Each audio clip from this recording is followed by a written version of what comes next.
Hi everyone, so coming to you today is a very belated May favourites. Is it May that I'm doing? Yes, May favourites. And I realise it's halfway through the month already, so I'm really sorry this is late.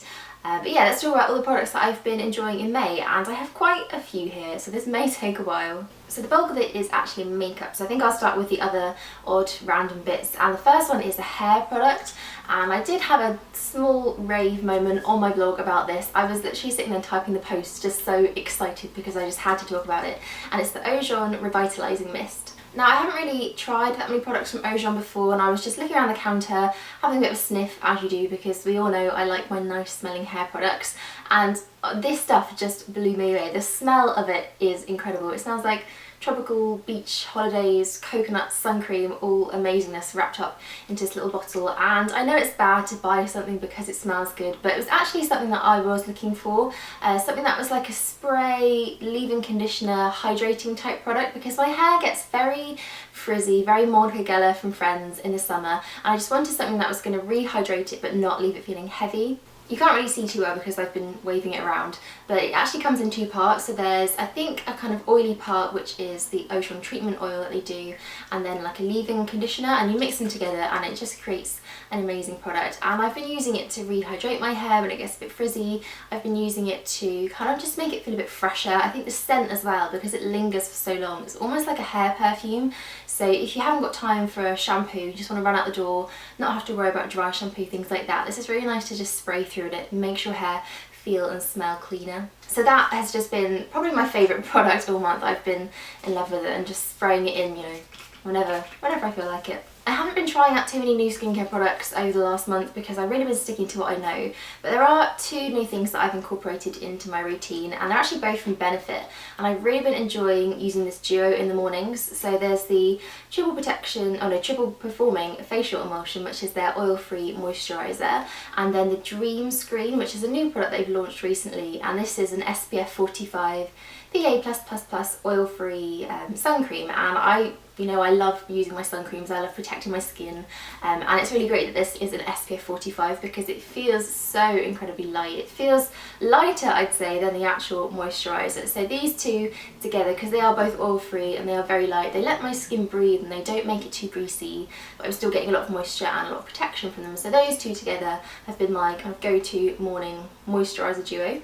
So this next favourite is from Bourjois, and I feel as if they read my mind with this one. It's their nail polish magic remover in the pot, which you've all known, all seen, hopefully all love, because I love it too, but it's actually the hands and feet version, and I have before tried to stick my toe in the original pot of this to no avail. It just doesn't work, but they've actually thought about that and brought out this new version, which actually has this little sponge in the lid, so you can kind of dip it in and then just go across your toes with that one, and I think that's just such a genius idea.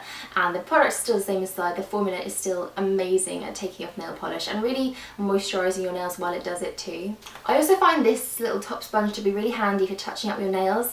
So it's not the most precise thing out there, it is quite a large sponge, but I found you can use the edge of it just to kind of clean up any mistakes that you make when you're painting your nails. So this is a real favourite at the moment. So moving on to my makeup favourites, and I'm not sure where to begin because I have quite a few here. I think I'll start with base products though, and we have been getting a little bit more sun in England. You can definitely tell that summer is on its way, and I feel quite pale next to everyone walking around in their shorts and dresses and things. So I've been really trying a lot of products that are kind of glow boosting and have a bit more colour to them. And the first one of those is the Body Shop All-in-One BB Cream, and this is a colour adapting tinted cream. I thought this would just be a very standard kind of light coverage BB tinted moisturiser type thing, but it's actually one of those that comes out completely white, and then it has these little spheres in it almost, so when you blend it out it kind of turns into a skin-like colour. And I have the lighter shade, I think it's the lighter shade, which is number 2 here, maybe the middle one, but I find, as you can probably see on my hand, this is just far too dark for me. So I was kind of, I gave up using it, I wasn't really that into it, but then I tried it again and it actually makes for a really nice kind of glow booster before your foundation or your tinted moisturiser or whatever you're wearing. It's got a really light texture, so it's not heavy, it's not going to clog up your skin if you're wearing it underneath another product, but I find it's just a nice way to give a really natural looking colour. It is a very nice, not too orange, not too dark, but just a nice warm tanned colour. And on top of that, I've been using my absolute favourite base product of the moment, which is the Bobbi Brown skin foundation. I think I've mentioned this in various favourites videos before, probably a couple of times, but I think I can now say officially that this is my absolute all-time favourite foundation ever. If I could never use another foundation again and just stick to this one, I would be happy because it just amazes me every time I put it on. It just looks so nice, and I kind of go through phases. I try something else, you know, I like to try different makeup products all the time, but I always come back to this and I just think it's an incredible foundation. It's definitely a light coverage and yet it builds up so well, so you can bring this all the way from light up to medium, even to full if you really kind of press it into the skin. And I've been using it with another favourite, which is the Louise Young LY34 brush. And I definitely have Anna from Viviana Does Makeup, who is my biggest enabler by far, to thank for this, because I saw her using it in a few different makeup tutorials and things, and it just looks so easy. It's the biggest brush and you can just sort of sweep it across your skin really quick, really simple. And these two together, I just love the combination of them, especially with the BB cream underneath. It just makes for a really nice, healthy, glowing look. And that is the thing about the Bobbi Brown foundation, it just looks so much like your skin, like a nice, healthy, glowing, clear version of your own skin. So I really can't rave about this enough. Another bronzing favourite that I've had this month is Benefit's Hoola, and I've had this for a really long time, but I actually got sent one quite recently from Benefit, which is personalised with my name on the top, which I think is just the most special thing to have. So I really got back into using it, and I forgot how nice a bronzer this is. It is just the perfect warm tone matte bronzer. It's so amazing on pale skin, but I also think it would work well on, you know, darker to medium skins too. It just gives you that warmth and that glow without looking heavy. And I think the formula, I forgot how nice it is. It's very similar, I'd say, to the Kevyn Sculpting powder in that it feels very finely milled. It feels like it blends so easily across your skin. So that one I've been really enjoying, just to give me a little bit of extra colour. And then to add even more glow, I've been enjoying this one too. This is the Soap and Glory Peach Party, and I haven't tried that much Soap and Glory makeup before. I do love their brow pencil, and I need to buy a new one of those actually because it's running out. But this is a highlighter, and it's kind of one of those multi-tone, different shade highlighters that you swirl your brush around in. And to me, when I first saw it, it looked really dark. It's got some bronzes in there, it's got some golds, but when you actually kind of rub them all together and swatch them on your hand, it's just the prettiest golden shimmer. It's definitely not as intense as something like the Balm's Mary Lou Man Eyes, which I just absolutely love. I think that's my favourite highlighter of all time, but it's kind of nice to have something a little bit more subtle in the summer, because when there is quite bright sun and quite a lot of light, you don't want to look really glittery or really sparkly. And I think the colour of this works really nicely with bronze skin as well, so that one I've been really enjoying using. And I feel as if I need to issue a bit of a retraction here, because if you remember in my Sephora haul a few months ago, I mentioned that I picked up the Makeup Forever Smoky Lash Mascara, and I basically wasn't really happy with it at all. It didn't do much for my lashes, it didn't look as dramatic as I wanted it to, and it didn't really live up to the hype that I'd heard about it. Basically got chucked to the back of a moody drawer, forgotten about, and I think it wasn't until I ran out of my L'Oreal Miss Mango mascara that I actually pulled this out, decided to use it again, and I don't know if it had changed or if it just looked different on my lashes for some reason, but I really liked it, and I think it's probably because it's dried out. And I do remember a few people saying in the comments, leave it for a few weeks, let it dry out, and then you will really like it, and I think that is definitely the key to it. It really just clings onto my lashes so easily, and I don't have to sit there and build it up, which I think was the main problem I had with it before. So I think now the formula is that little bit drier, it just gets on there better, and it really volumizes and really builds up so easily. So I've really been enjoying using this, and I think since I rediscovered it a few weeks ago, it's all I've worn on my lashes, so that's definitely a favourite. And I'm slightly worried now that if I do completely fall in love with it, I may not be able to get hold of it as easily again, so I may have to go up and stock up with a big Sephora order soon. Now these next favourites come from number 7, and they are the Stay Perfect Shade and Define Sticks, and I've actually done a post on my blog about these a few weeks ago, I think it was, so I will link that below for you. But I actually discovered these because I found that they were the perfect dupe for the By Terry Ombre Blackstars, which have been really popular at the moment. So I was kind of trying out a few things to see what was similar, and these I actually really enjoyed using, and I think they are pretty much identical.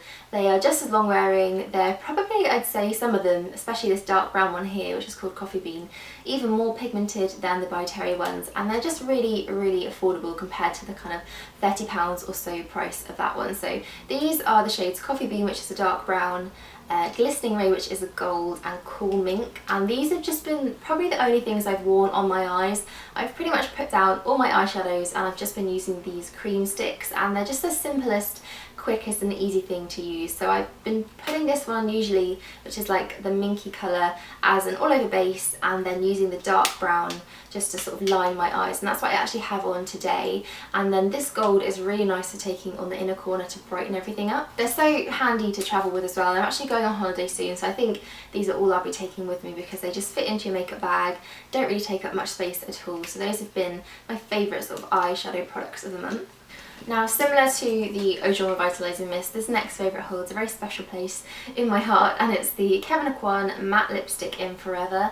And I talked about this in my Space & Co haul a few videos back, and it's just been love ever since. I think this is the best lipstick ever. It's the prettiest pink, it's warm, it's corally, but it's still quite bright. It's a nice pop of colour, and I just absolutely love the shade, but it's the formula as well that is so nice. And I do love a matte lipstick, so I've definitely tried my fair share, but I've never come across one that stays really matte but feels so moisturising, so much so that you can kind of press your lips together and it still moves around a little bit, but it looks very matte. Almost say it's like a velvet type finish. It's so pretty, but it lasts for such a long time. It's almost got a little bit of a stain in it too, I think. I've definitely been into the bright pink at the moment, so this has been on my lips absolutely non-stop. Probably today is the only day I haven't worn it in the last week, but I just love it, and I need to go to a Kevyn Aucoin counter and try out a few more of these because I think this is, like I say, probably the best lipstick formula I've ever come across. So if you're into your mattes, definitely check out these. Also, just look at the packaging, it's just stunning. On the subject of lips as well, I've also been really into wearing lip liners, and I've just found that putting something on before a lipstick makes it last so much longer, and it kind of evens everything out. You get a nice shape with it too, and especially the MAC lip liners I've really been enjoying. I think these are probably the nicest formula I've come across on my lip liner travels. Not that I've tried that many, but these are really nice, and they come in such a great range of colours. I've got red here, which is spelled R-E-D-D, which is basically the perfect red lip liner to use under any red lipstick. It's kind of almost in between the warm toned reds and the cool tone ones, so I guess you could use it with both of those. And then I have Lasting Sensation, which is kind of a coral type shade, almost like an orange, and this is really pretty under corally lipsticks, under nude lipsticks as well too. It makes the colour kind of pop that little bit more, and even on its own I quite like this. And then the last one, which unfortunately I think is discontinued because I haven't seen it on the MAC website for a while, but this is Embrace Me, and this is just the brightest pink. Like I say, really into my pinks at the moment, but it's almost like an electric pink, this one. I think when it comes to lip pencils, they can't be too waxy because they just drag and they're really difficult to blend, but they can't be too dry either because then they just transfer really easily. But I think these are just somewhere in the middle of waxy and dry. They're just the perfect formula, so I've really been enjoying those this month. And breathe. So those are all my May favourites. Quite a few bits to get through there, so I'm sorry if I did rush a little bit. In my defence, it's a very hot day and studio lighting really doesn't help the situation. It's getting quite warm in here, but thank you all so much for watching, and I will see you all soon. And by soon, I really do mean soon. Hopefully there'll be a new video up next week and regular scheduling can happen again. So I will see you all then.